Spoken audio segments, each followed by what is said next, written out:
আমরা কিন্তু বোকা, পুরুষ মানুষ আমরা যারা আছে আমরা কিন্তু আসলে বোকা জাতি, জানেন। আমি, আমার বয়স অনেক কম যদিও আপনাদের চাইতে, তবে আমি কিছু বিষয় ফিল করেছি আমার লাইফে, যেটা আমি মনে করি আলহামদুলিল্লাহ আল্লাহ পাক আমাকে নিয়ামত দিয়েছে। যেমন আমি ফিল করেছি আমার লাইফে যে মানুষের আল্লাহ ছাড়া আপন বলতে কেউ নাই, এটা আমি ফিল করেছি। আল্লাহ পাক ছাড়া একজন মানুষের সত্তাগত আপন, আপনার সত্তা আত্মাগত আপন বলতে আসলে কেউ নাই পৃথিবীতে। যারা আছে আমাদের আশপাশে সবাই সবার স্বার্থে থাকে, সবাই সবার প্রয়োজনে থাকে। প্রয়োজন শেষ হলে আপনাকে চিনবেও না অনেকে। আপনি আমি যখন ইন্তেকাল করব এমন হবে 40 দিন পর কেউ আমাদের কবর জিয়ারত করবে কিনা সন্দেহ আছে।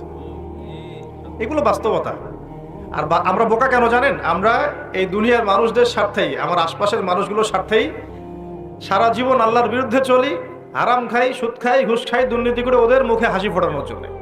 যেই মানুষগুলো আমাকেই চিনবে না পরকালে, দুনিয়াতেই মারা গেলে আমাকে চিনবে না, তো সেই মানুষগুলোর জন্য আমি আল্লাহর বিরুদ্ধে চলে যাই। আমরা বোকা না?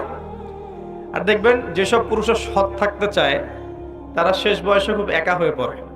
খেয়াল করে দেখেন, যে পুরুষটা সৎ থাকতে চায় শেষ বয়সে গিয়ে দেখবেন তারা খুব একাকিত্বে ভুগছে।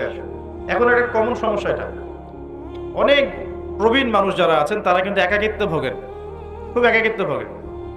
স্ত্রী দেখছে না, সন্তান খোঁজ খবর নিচ্ছে না, বন্ধু বান্ধবরা নাই, হ্যাঁ, বৃদ্ধাশ্রমে গিয়ে পড়ে আছে। পরিবারগুলোতে এখন পুরুষ নির্যাতন বেড়েছে আর কি। হ্যাঁ, কথা একটু ভিতর থেকে বোঝার চেষ্টা করবেন। হ্যাঁ, নারী নির্যাতন তো আছেই, আমরা জানি। এমন দুশ্চরিত্রের লম্পট অনেক পুরুষ আছে সমাজে, যৌতুকের জন্য মেয়েদেরকে চাপ দেয়, স্ত্রীদেরকে চাপ দেয়, তাই না? শারীরিক মানসিক নির্যাতন করে না? মেয়েদের প্রতিও চরম নির্যাতন হয়, কিন্তু পুরুষদের উপরেও কিন্তু দিন দিন নির্যাতন বাড়ছে।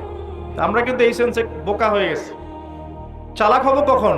যখন আমরা আমাদের দুনিয়ার প্রতিটা কাজ আল্লাহর সন্তুষ্টির জন্য করব।